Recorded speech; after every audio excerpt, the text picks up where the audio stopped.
시편 142편은 다윗의 개인적인 탄원시입니다.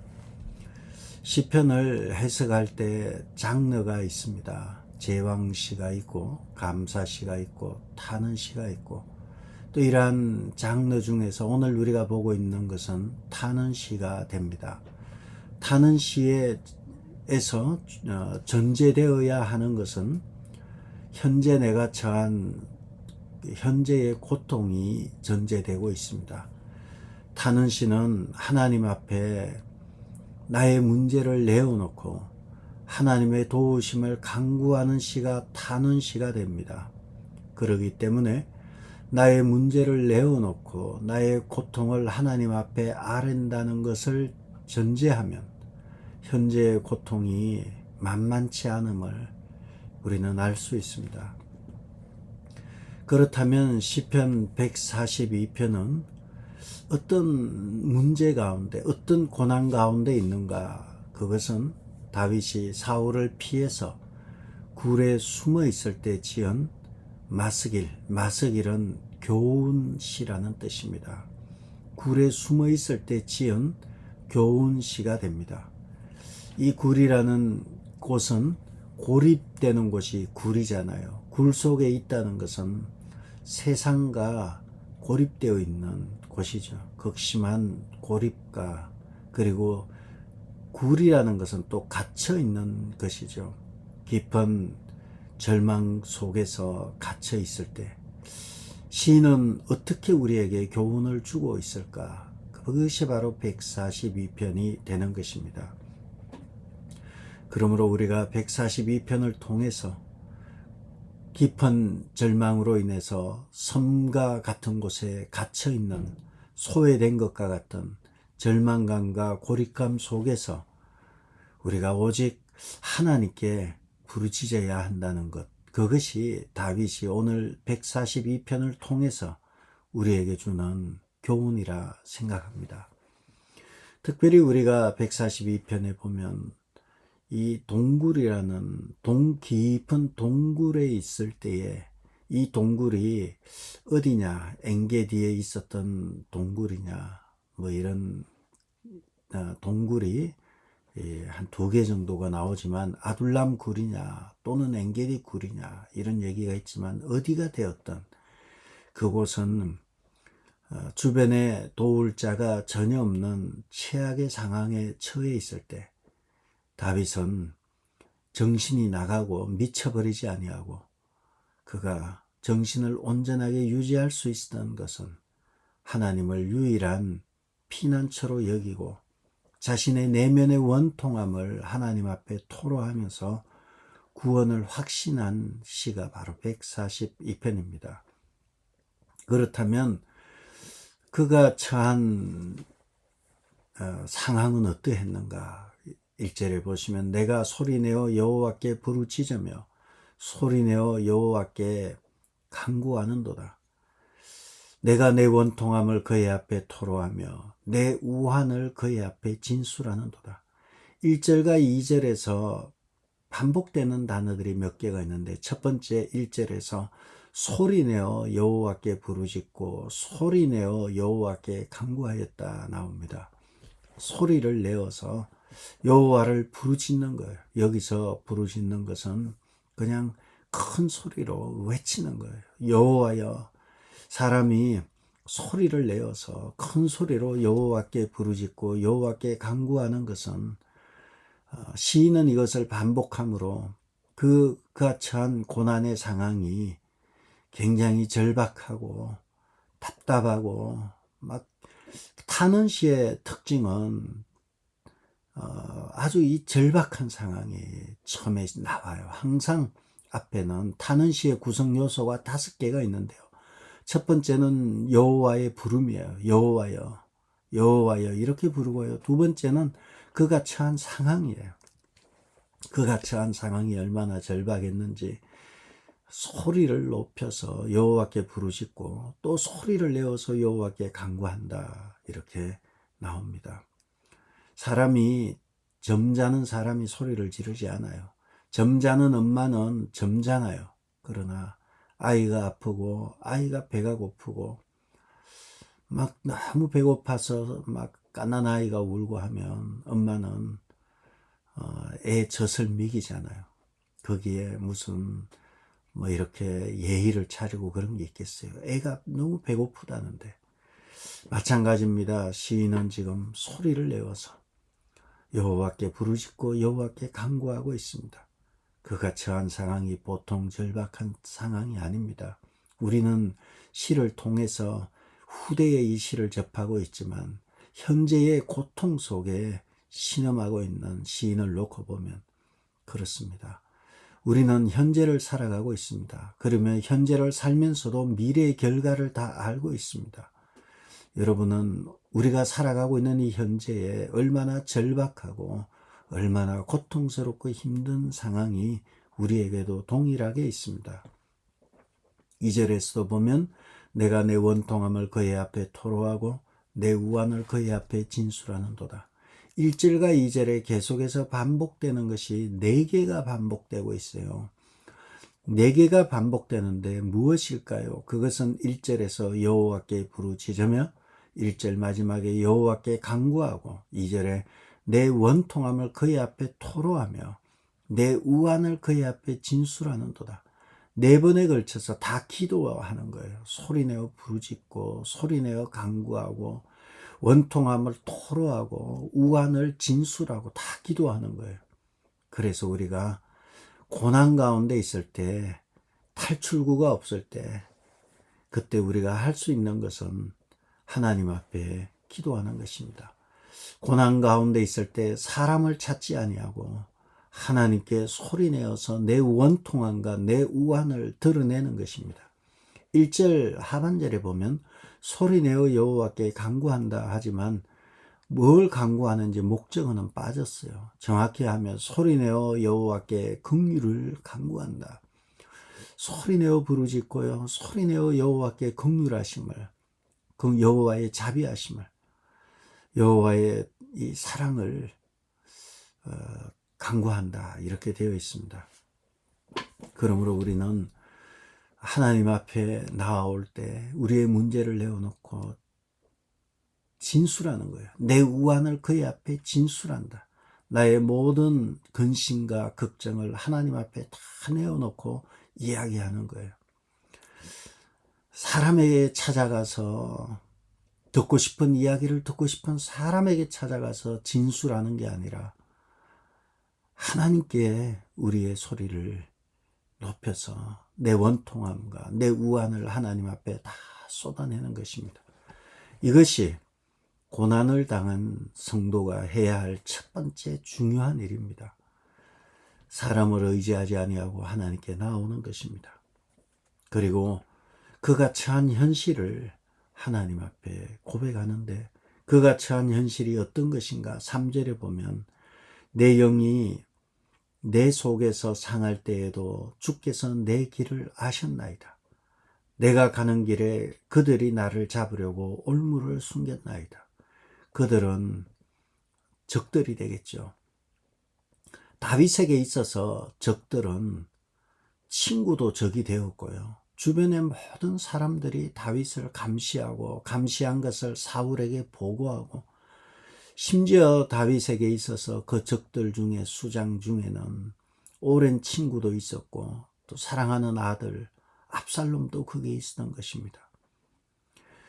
자신 외에는 주변 사람들이 언제 돌변할지 모르는 적으로 바뀔 수 모르는 상황이었고 특히 그가 도망자의 신세로 있을 때에 사람들이 다윗의 동선을 일일이 사울에게 보고하고 그렇게 됨으로 인해서 다윗은 온통 지뢰밭을 긋고 있는 상황과 같습니다. 그래서 3절에 내가 가는 길에 그들이 나를 잡으려고 올무를 숨겼다 해서 곳곳에 많은 올무들을 심어 놓았던 것입니다. 그래서 잘못하면 지뢰를 밟으면 폭발하는 거예요. 그래서 그렇지만 다윗에게 든든한 것이 내가 가는 길에 그들은 올무를 놓았지만 3절 상반절에 내 영이 내 속에서 상할 때에 내 마음이 내 속에서 상처를 입고 길을 잃어버렸을 때 주께서는 내 길을 아셨습니다. 깊은 절망에서 사람들은 올무를 놓고 그 절망 가운데, 동굴 가운데, 고립된 가운데서 외톨이가 된 것과 같은 절망 가운데 빠져나올 길을 잃어버렸어요. 이것을 노웨이, 또 노 엑싯, 출구가 없는 나의 답답한 상황 가운데서 기가 막히게 하나님은 내 길을 아셨나이다. 주께서 내 길을 아셨나이다. 하나님은 너무 잘 아시며 내가 가는 길에 감추어진 수많은 올무들의 위치를 너무나 잘 아셨습니다. 오만 곳에 깔려있는 이 지뢰들이 어디 있는지 하나님은 지도를 갖고 계시고 그 지도로 다윗으로 하여금 실수하지 않고 벗어날 수 있도록 인도하셨습니다. 그래서 다윗은 고백하는 거죠. 내 영이 내 속에서 상할 때에도 주께서 내 길을 아셨나이다. 적들은 내게 올무를 놓았지만 주께서는 길을 인도하셨다는 것입니다.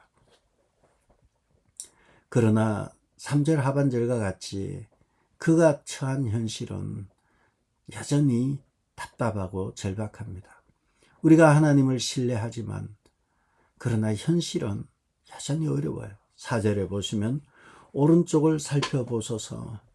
나를 아는 이도 없고 나의 피난처도 없고 내 영혼을 돌보는 이도 없나이다. 오른쪽을 살펴보소서. 나를 아는 이도 없고 나의 피난처도 없고 나의 영혼을 돌보는 이도 없고, 세 개가 없다고 나오죠. 그러나 원래는 네 개가 없어요. 정확히 보면 내 오른쪽에 아무도 없습니다. 그리고 나를 아는 이도 없습니다. 나의 피난처도 없습니다. 나를 돌보는 이도 없습니다. 이렇게 되어 있어요. 오른쪽을 살펴보셔서 이렇게 단순하게 되어 있지만 정확하게는 오른쪽을 보니까 오른쪽에 사람이 없습니다. 오른쪽에 도와줄 사람이 없습니다. 그리고 나를 아는 사람, 나에게 관심을 가지는 사람도 없습니다. 나를 아는 사람이라는 것은 관심을 가지는 사람이에요. 관심을 가지는 사람도 없고 피난처도 없고 나에게 나를 돌볼 사람도 내게는 없습니다. 결국 이 말 속에서 표현하고 싶은 것은 없다는 거예요. 아무도 없다는 거예요. 또 4절에서 보면 독특한 게 오른쪽을 살펴보소서. 오른쪽에 내 오른쪽에 나를 돌봐줄 사람이 없습니다. 이 왜 오른쪽일까요? 오른쪽은 변호인이나 도움이나 또는 지켜주는 사람이 오른쪽에 있는 거예요. 그래서 오른쪽이라는 것은 굉장히 중요한 자리가 되는 것이죠. 그래서 우리가 꼭 그래서 그런지 우리는 알 수 없지만 사도신경에 보면 장사한 지 사흘 만에 죽은 자 가운데서 다시 살아나시며 하늘에 오르사 전능하신 하나님 우편에 앉아 계시다가 하나님의 우편에 있었죠. 그처럼 우리에게도 이 오른편은 나를 변호해 줄, 소위 말해서 성령, 보혜사 성령, 나를 도와주시는 분이 오른쪽에 있어야 되는데 다윗에게는 아무도 없다는 것입니다. 또 두 번째 독특한 표현은 나를 아느니 나의 피난처, 내 영혼을 돌보는 이에서 나가 중심이 되는 것이죠. 그래서 나와 관련해서 이런 표현들이 나옵니다. 이 네 번이 나오죠. 없다라는 것이 4절에 네 번이 나와요. 우리는 3개가 나오지만 원래는 4개가 나오는데 그 4개의 없다라는 것 속에 핵심적인 것이 나라는 거예요. 나를 돌봐줄 사람이 없고 나를 아는 사람이 없고 나의 피난처가 없고 내 영혼을 돌보는 이도 없다 해서 나와 관련이 되는 거예요. 결국 우리 신앙생활에 있어서 중요한 것은 나예요. 내가 없는데 무슨 주변이 있고, 내가 없는데 뭐 죽어가는 굶어가는 북한 사람이 있고, 아프리카에 뭐 누가 사람이 가난한 사람들이 있고, 내가 없는데 무슨 어떤 의미가 있겠습니까? 신앙에 있어서 중요한 것은, 영적인 문제의 핵심은 바로 나입니다. 하나님, 내 주위에 나를 아는 사람, 나를 돌보는 사람, 나에게 관심을 가져줄 사람, 나의 피난처가 없습니다. 온통 나는 고립되어 있습니다. 없다는 것을 3번, 원문에는 4번 강조하면서 이것이 드러내는 것은 완전한 고립과 완전히 버림받은 것과 같은 거예요. 예수님께서 십자가에 달리셨을 때 주변에 아무도 없었잖아요. 제자들마저도 버리고 도망간 것처럼 주위에 아무도 없는 완전한 고립감과 그리고 버림받은 상태를 강조하고 있습니다. 그러므로 우리가 고난 가운데 있을 때 모든 사람에게 버림받고 피난처가 사라진 최악의 상황, 최악의 순간에 바로 그 깊은 동굴과 같은 상황에 있는 곳에 철저한 고립과 무력감에 빠진 그 상황에서 다윗이 할 수 있는 것은 하나님만이 나의 피난처라는 거예요. 나의 피난처가 없었는데, 나의 피난처가 없었는데 유일한 곳이 주님만이 나의 피난처이십니다. 그것이 5절에 나와 있습니다. 5절에 보시면 여호와여 내가 주께 부르짖어 말하기를 주는 나의 피난처시오 살아있는 사람들의 땅에서 나의 분깃이라. 주님은 나의 피난처시고 또 주님은 하나님 약속의 땅에서 내게 주실 주님 기업이라는 것을 말하고 있습니다. 4절에서는 아무도 없고 나의 피난처가 없다 했는데 5절에서는 주님만이 나의 피난처시고 나의 분깃입니다. 유일한 피난처로 나오고 있습니다. 그리고 6절에 가서요, 이제는 간구합니다. 타는 시에 있어서 첫 번째는 여호와여 주님의 이름을 부르고요, 두 번째는 나의 형편과 사정을 다 이야기하고요, 세 번째는 나를 도와달라는 거예요. 간구가 나오죠. 구체적인 간구가 나오는데 6절에 보면 나를 핍박하는 자들에게서 나를 건지소서. 그들은 나보다 강한 이이다. 그리고 나는 6절 하반절에 비천합니다. 나는 심히 비천하고 그들은 나보다 강합니다. 나는 내 주위에 아무도 없는데, 도와줄 사람도 없고 피난처도 없는데, 심지어 그들은 심히 나보다 강하고 나는 심히 비천합니다. 그래서 핵심은 나를 건져주옵소서, 나를 건지소서. 하나님 앞에 구체적인 간구를 합니다. 우리가 하나님 앞에 우리의 문제를 내어놓고 그리고 주님 앞에 구체적으로 간구하는 것이 중요합니다. 그리고 7절에서도요, 내 영혼을 옥에서 이끌어내사 주의 이름을 감사하게 하소서. 간구죠. 내 영혼을 옥에서 이끌어내사, 갇힌 동굴과 같은 상황에서 내 영혼을 이끌어내려는 거예요. 나는 지금 감옥에 갇힌 것과 같은 상황이라는 거예요. 나는 심히 비천하고 저들은 심히 강한데 주님이 내 영혼을 여기서 이끌어내사 나를 건지소서. 이것이 구원이죠. 나를 구원해 달라는 거예요. 도와달라고 구체적으로 기도하는 것입니다. 그러므로 우리는 우리의 현실이 다윗의 상황과 같이 나는 너무 부족하고 내세울 것 없고 왜소한데 적들은 너무 강해서 내 영혼을 숨막히게 하는 상황에 있을 때 우리가 할 수 있는 유일한 것은 그 문제보다 크신 하나님을 바라보아야 하는 것입니다.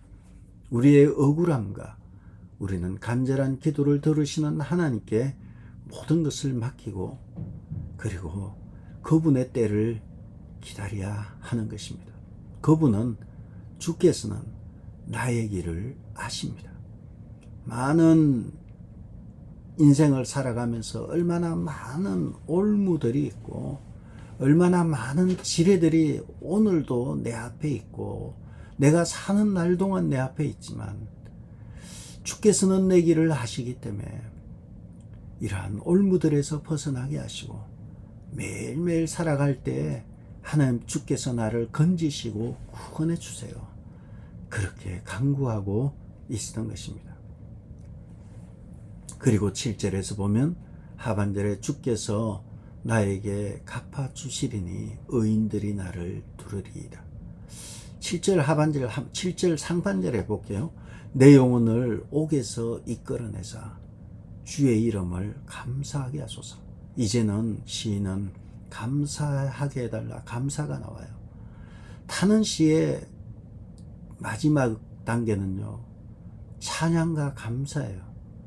시작은 여호와여 부르고 자기의 어려움을 내어놓고 막 그냥 호소하다가 기도하면서 하나님 앞에 나를 구해달라고 기도가 바뀌고요. 구해달라고 바뀌고 그 다음에는 하나님의 이름을 깊이 묵상하게 되고 하나님의 이름을 깊이 묵상하다 보니까 타는 시의 마지막에는 주께 감사하겠습니다. 감사와 찬양의 맹세가 나오는 것이 타는 시의 특징이에요. 시인도 처음에는 또 여기도 없고 저기도 없고 돕는 사람도 없고 없다 하다가 깊이 묵상하면서 주께서는 나의 피난처십니다. 유일한 피난처십니다. 그리고 내 영혼을 옥에서 이끌어내시고 나를 건져주소서. 그리고 나서요, 주의 이름을 감사하게 하소서. 감사로 마무리하죠. 그리고 시인이 확신하는 거예요. 주께서 나에게 갚아주시리니 의인들이 나를 두르리로다. 하나님께서 이러한 마침내 반드시 승리하게 하시는 하나님의 은혜를 다윗은 미리 감사하고 또 이렇게 찬양하고 있는 것입니다. 그러므로 우리가 동굴 속에 갇힌 것 같고 사방에 갇혀 있고 어떤 출구도 찾지 못한다고 느낄 때 우리가 할 일은 하나님만을 바라보는 것입니다. 우리의 억울함을 하나님 앞에 내어놓고 그리고 그 억울함 속에서 구원해 달라고 기도하면서 하나님을 깊이 생각하고 묵상하다가 마침내 감사와 찬양이 나오는 것입니다. 물론 감사해서 감사한 거 아니고요. 기도하는 가운데 미리 감사, 미리 찬양이 되는 것입니다. 여러분이 기도하는 가운데 문제를 놓고 기도할 때, 기도하고 일어설 때 문제는 해결되지 않았지만 하나님 앞에 미리 감사하고 미리 찬양하는 이러한 응답의 역사가 여러분의 기도에 나타나기를 주의 이름으로 축복합니다. 인생의 개인적인 타는 시인 142편을 통해서 우리가 알 수 있는 것은요, 문제 가운데 있을 때 하나님께 아뢰라는 것이고, 그리고 우리의 유일한 피난처 되시는 하나님의 품 안으로 파고 들어가라는 거예요. 파고 들어가서 그 안에 거하면 비바람이 불고 폭풍우가 쳐도 우리가 그의 날개 아래 있을 때 가장 안전하고 가장 평안합니다. 하나님은 원수보다 강하시며 우리가 주님 앞에 매달릴 때 결국 그분은 우리를 광활한 반석 위에 세우실 것입니다. 타는 시는 그렇습니다. 타는 시는 현재의 극심한 고난이 전제되고 극심한 고난 가운데 하나님께 아뢰고 구원을 갈망하고 기도할 때 하나님께서 응답해 주시는 해피엔딩으로 끝나는 구조가 타는 시입니다. 그러므로 타는 시는 내 문제로 시작해서 해피엔딩으로 하나님께서 함께 하심으로 해피엔딩으로 끝나는 것이 타는 시의 패턴입니다. 여러분 이와 같이 여러분이 하나님 앞에 기도할 때 문제를 가지고 기도하였지만 마칠 때는 해피엔딩으로 마치기를 주의 이름으로 축복합니다. 우리는 매일의 삶 가운데 헤어나올 수 없는 꽉 막힌 깊은 동굴과 같은 갇힌 절망적인 상황이 있습니다. 그리고 우리는 헤일 수 없는 수많은 밤을 꼬박 세우며 고민하고 괴로워할 수 있습니다. 그러나 거기서 끝나는 것은 안 믿는 사람이에요. 우리 믿는 사람은 유일한 탈출구, 오직 한 길, 원웨이이신 길이요 진리요 생명 되신 하나님께, 우리 주님께 나아가고 그분께 매달릴 때 하나님이 주시는 말할 수 없는 하늘의 평안과 위로가 여러분에게 넘쳐남으로 여러분의 기도가 해피엔딩으로 끝나기를 다시 한번 축복합니다. 우리 크리스찬은 현재의 문제도 알고 그리고 결과도 이미 알고 있습니다. 우리는 알고 있는 길을 갑니다. 우리는 해피엔딩으로 끝나는 길을 갑니다. 해피엔딩으로 끝나겠지만, 찬양과 감사로 끝나겠지만, 현재의 고난으로 우리를 어려운 가운데 빠지지 않도록 매일의 삶 가운데서 하나님께 매달리고 일용할 은혜와 일용할 양식을 위해서 매달림으로 우리는 반드시 해피엔딩으로 끝날 것이라는 승리의 확신을 가지고 오늘 하루도 능히 주어진 현실을 극복하며 승리하는 여러분 되시기를 주의 이름으로 축복합니다. 기도하겠습니다. 아버지 하나님, 시작은 어렵게 고난 가운데 있었지만 마칠 때는 감사로 마치는 타는 시를 보았습니다. 우리의 성도들의 삶이, 우리의 성도들의 기도가, 성도들의 현실이 어려운 가운데 있다 할지라도 반드시 이 문제는 해결될 것이고 잘 진행될 것을 확신하고 매일의 삶 가운데서 주님 붙들고 성령과 동행하며 승리하는 복되고 귀한 주의 자녀들 되게 도와주옵소서. 예수님의 이름으로 기도드렸습니다. 아멘. 하늘에 계신 우리 아버지여, 이름이 거룩히 여김을 받으시오며 나라의 마옵시며 뜻이 하늘에서 이룬 것 같이 땅에서도 이루어지이다. 오늘 우리에게 일용할 양식을 주옵시고 우리가 우리에게 죄지은 자를 사하여 준 것 같이 우리 죄를 사하여 주옵시고 우리를 시험에 들게 하지 마옵시고 다만 악에서 구하옵소서. 나라와 근세와 영광이 아버지께 영원히 있사옵나이다.